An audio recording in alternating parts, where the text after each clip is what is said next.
రాష్ట్ర వ్యాప్తంగా బీఆర్ఎస్ నాయకుల్ని కావచ్చు, సీనియర్ పార్టీ లీడర్స్ని ముందస్తు అరెస్టులు చేయరని కేటీఆర్ విచారణ సందర్భంగా ఇలా చూస్తారు. అంటే చేయని తప్పుకు కావాలని ఉద్దేశపూర్వకంగా అక్కడెక్కడ అవినీతి జరగకుండా కేటీఆర్ గారిని ఈరోజు ఏసీబీ పిలిపించింది. ఏసీబీ మీద కానీ న్యాయస్థానాల మీద, కోర్టుల మీద బీఆర్ఎస్ పార్టీకి, కేసీఆర్ గారికి, మా పార్టీకి ఉన్న నమ్మకాన్ని, విశ్వాసాన్ని దృష్టిలో ఉంచుకొని వాళ్ళ కేటీఆర్ గారు హాజరవుతా అని చెప్పడం జరిగింది. మరి ఈ క్రమంలో అరెస్టులు చేయటం అనేది అంటే పోలీసులను అడ్డం పెట్టుకొని పోలీసుల మరి భుజాల మీద ఈరోజు తుపాకులు పెట్టి కాల్చే ప్రయత్నం రేవంత్ రెడ్డి గారి ప్రయత్నం ప్రభుత్వం చేస్తూ ఉంది. దీన్ని తీవ్రంగా ఖండిస్తూ ఉన్నాం. మీకు ఇది న్యాయంగా, ఇది ధర్మం అనిపిస్తే, నిజంగా కేటీఆర్ గారు తప్పు చేసిందని మీరు అనుకొని ఉంటే ఇవన్నీ ముందస్తు అరెస్టులు కానీ, అందరినీ గృహ నిర్బంధం కానీ చేయాల్సిన అవసరం లేదు. ఇవాళ మంత్రుల పర్యటనలో కూడా నాయకులను గృహ నిర్బంధం చేస్తున్నారు, హౌస్ అరెస్టులు చేస్తున్నారు. ఇది దేనికి సంకేతం? తెలంగాణ రాకముందు తెలంగాణ కావాలని కోరుకున్న ప్రజలు ఆ రోజు చేసిన ఉద్యమం అంటే తిరిగి మరో ఉద్యమానికి మరి రేవంత్ రెడ్డి గారి ప్రభుత్వం అవకాశం ఇస్తుంది. ఇది సరి అయింది కాదు.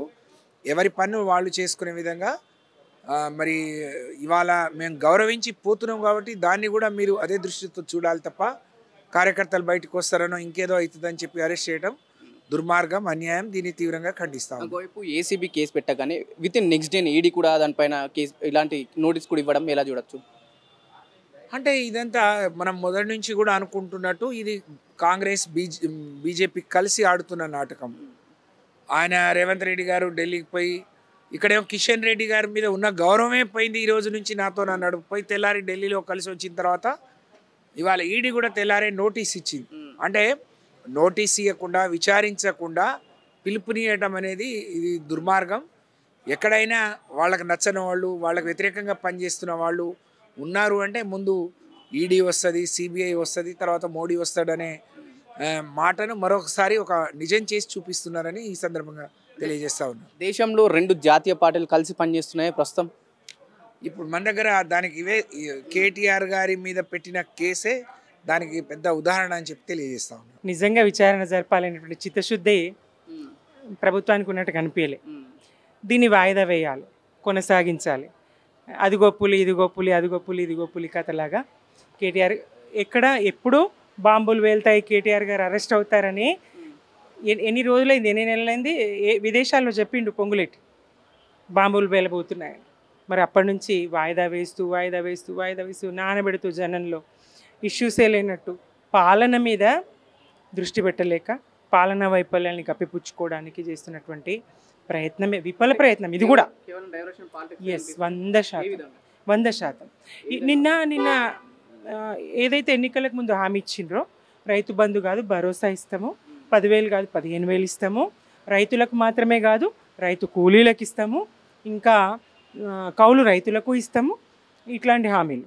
అలాగే ఏకకాలంలో 2 లక్షల రుణమాఫీ చేస్తాము, ఇట్లాంటి హామీలన్నీ ఇచ్చి ఉన్నారు. రుణమాఫీ 40% మంది రైతులకు చేసి మామ అనిపించి మోతం చేసినామని చెప్పి ఇప్పుడు అంటే ఏదైతే రైతు భరోసా విషయంలో గతంలో ఏదైతే 7,500 ఇస్తా అన్న వాళ్ళు ప్రస్తుతం 6,000కి కుదించాలి. వీటిని పక్కదో పట్టించడానికి ఒక ఏసీబీ విచారణ ఇక్కడ పోలీసులు అడ్డుకోవడాన్ని డైవర్షన్ సైడ్ యూస్ఫుల్ 100%. ఏదైతే ఇప్పుడు రైతులు ఒక్కసారి చూసిండ్రు, 2 సార్లు చూస్తారు, 3వ సారిగా వాళ్ళు పోరాటానికి సిద్ధమవుతారు కదా. అన్నదాతల ఈ పోరాటానికి మరి ప్రజల అన్నం తినే ప్రతి వారి సంఘీభావం ఉంటుంది. అందరూ వెనుదనుగా అన్నదాతకు నిలబడతారు, ప్రశ్నిస్తారు, అడుగుతారు, నిలదీస్తారు అనే ఈ కుట్రతోనే, ఈ ఆలోచనతోనే ఇవాళ ఈ డైవర్షన్ పాలిటిక్స్. రాష్ట్రంలో ఏదైతే కాంగ్రెస్ పార్టీ అధికారంలోకి వచ్చిన నుంచి ఒకవైపు కాళేశ్వరం విషయంలో కావచ్చు, లేదంటే లగచర్ల విషయంలో కావచ్చు, పెద్ద ఎత్తున ఏది ముందటికి తీసుకొచ్చినా ఈ డైవర్షన్ పాలిటిక్స్ నడుస్తున్నాయి. ప్రభుత్వం ఎందుకు ఇటు చూసినా కేటీఆర్ అరెస్ట్ అంటున్నాడు, కాళేశ్వరం విషయంలో, లగచర్ల విషయంలో, విద్యుత్ కొనుగోలు విషయంలో ఎందుకు ప్రధానంగా కేటీఆర్ని ఎందుకు టార్గెట్ చేసిందంటే ఏం చెప్తారు? ప్రధానంగా ఎందుకు అరెస్ట్ చేసినట్టే బీఆర్ఎస్ పార్టీ ఇవాళ దేశవ్యాప్తంగా నాయకత్వం వహించే స్థాయికి ఎదిగింది. మహారాష్ట్రలో కూడా భారీగానే కనపడ్డది స్పందన. మరి ఇది బీఆర్ఎస్గా ఆవిర్భవించింది. దేశంలో బలమైనటువంటి ప్రతిపక్షంగా ఏ రాష్ట్రంలో లేనటువంటి పథకాలు ఇక్కడ ఏ రాష్ట్రంలో లేనంత అభివృద్ధి ఇక్కడ. ప్రజా సంక్షేమము ఒక కన్నుగా, అభివృద్ధి ఇంకో కన్నుగా దేశంలోనే నంబర్ 1 స్థాయికి తెలంగాణ చేరింది. ప్రజల జీవన స్థితిగతులు మారినాయి, అంతా తలసరి ఆదాయం పెరిగింది.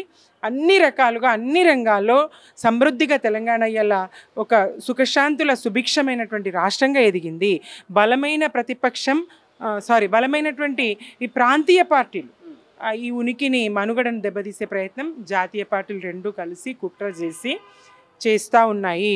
ఇవాళ బలమైన ఈ ప్రాంతీయ పార్టీ బీఆర్ఎస్ ఏదైతే ఉన్నదో ఈ బీఆర్ఎస్ను మరి ఎదుర్కోలేక బలమైన నాయకత్వాన్ని దెబ్బతీసే ప్రయత్నం కేటీఆర్. అందులో భాగంగానే కేటీఆర్ ఒక సమర్థవంతమైన, ప్రపంచాన్ని మెప్పించగలిగినటువంటి సమర్థవంతమైనటువంటి నేతగా, ఒక గొప్ప వక్తగా, అనర్గళంగా 3 భాషల్లో మాట్లాడగలిగినటువంటి సమర్థుడుగా ఆయన కనపడతా ఉన్నాడు.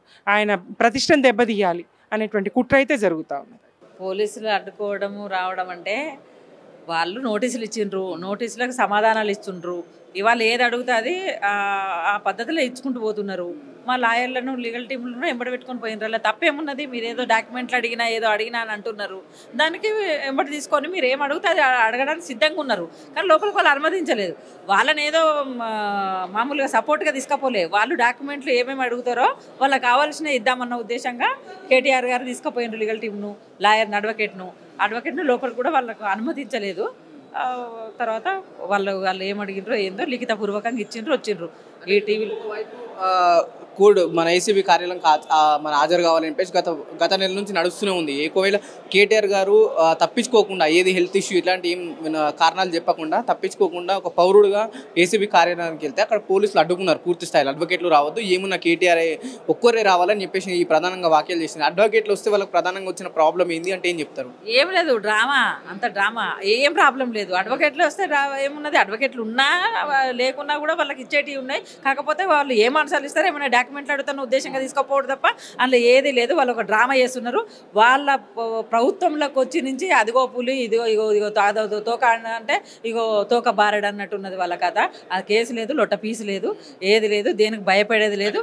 పిలిస్తే మంచిగా దొరలెక్క వచ్చిట్టు పోయిండు మంచిగా. ఏమన్నా పట్నం నరేందర్ రెడ్డి గారిని అడ్వకేట్ లేకుండా విచారణ జరిపి వాళ్ళకు నచ్చినట్టు డాక్యుమెంట్ సృష్టించుకుంటారు బీఆర్ఎస్ పార్టీ నేతలు గతంలో చెప్తున్నారు. కేటీఆర్ విషయంలో అదే జరగాలని ప్రభుత్వం కోరుకుంటుందా?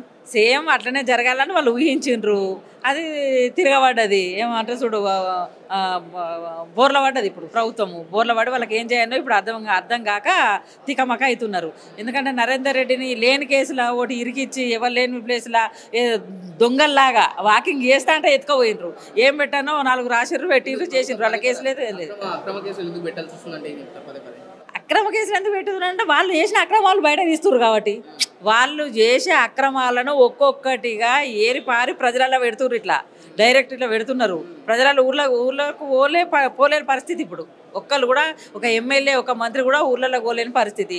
ఏ రోజుకి ఆ రోజు వాళ్ళు చేసే మొత్తం ఈ దరిద్రాల చిట్టా మొత్తం బయట పెడుతున్నారు. కేటీఆర్ గారు కానీ, హరీష్ రావు గారు కానీ, కవిత గారు కానీ, ఎవరు మా నాయకులు ఎక్కడెక్కడ ఎండి పాడేస్తున్నారు వాళ్ళు చేసినాయి. వాళ్ళు ఏదైతే హామీలు ఇచ్చిండ్రో ఎలక్షన్ ముందు హామీలు ఏమైనా అని అడుగుతున్నారు. గల్లబట్టి అడగడానికి ప్రజలు సిద్ధంగా ఉన్నారు. ప్రజలను మేల్కొల్పుతున్నాం, బీఆర్ఎస్ నాయకులను మేల్కొల్పుతున్నాం. కాబట్టి వాళ్ళకు మింగుడు పడక ఈ అక్రమ కేసులతో బెదిరిస్తున్నారు అంతే. రీసెంట్ క్యాబినెట్ సమావేశం జరిగింది. రైతు భరోసా పైన వాళ్ళు పెట్టిన కోతల్ని ప్రధానంగా ప్రశ్నిస్తున్నందుకు ఈ కేసు వాళ్ళు ఇంకా స్పెషల్ దృష్టితో ముందుకు తీసుకెళ్తున్నా. ఒక భరోసానే, భరోసా కానీ లేకపోతే రుణమాఫీ కానీ వాళ్ళు ఇచ్చిన హామీలు కానీ ఎక్కడికక్కడ ఏ రోజైతే మేము ఇట్లా ప్రభుత్వం ఇట్లా సంతకం పెట్టగానే ఇట్లా చేస్తామని ఏదైతే అన్నారో అవన్నీ అడుగుతున్నాము. ఫస్ట్ రైతు భరోసా ఏమని అన్నాడు? 15,000 అన్నాడు. మేము ఇప్పుడైతే మీరు ఎన్ని తీసుకుంటారు? ప్రతి సభల ఎన్నికలకు ముందు పోయినా ప్రతి సభల మీరు ఇప్పుడైతే 12,000 తీసుకుంటారు, మా ప్రభుత్వం రాగానే మీరు 15,000 తీసుకుంటారు అన్నాడు. ఇప్పుడు ఏం చేస్తున్నాడు? 12,000 అంటుండు లాస్ట్కు. ఏంది మొత్తం మాట తప్పుడే, చేసింది ఒక్కటి లేదు. ఒక్క బస్సు చేసిండు. ఆ మొత్తం 420 హామీలలో 6 గ్యారంటీలలో మొత్తం ఒక బస్సు చేసిండు. ఆ బస్సు 100 బస్సులు ఉన్న కాడ 40-50 బస్సులు మొత్తం తగ్గించి 6 బస్సులను ఎక్స్ప్రెస్లుగా, సూపర్ డీలక్స్లుగా మిగతాయి మార్చుకున్నాడు. కొన్ని 6 కింద వేసిండు. దానికి ఒక్క సీటు దొరుకుతలేదు. ఒక టైంకు 9 గంటలకు రావాల్సింది 11, 12కి రావాల్సింది 3కి రావాల్సింది 6 గంటలు వస్తున్నాయి. బస్సులు తగ్గించి ఆ ఒక్కదాన్ని కూడా దానికి ఉన్న ఉద్దారకం ఏం లేదు. దాన్ని కూడా ఫెయిల్యూర్.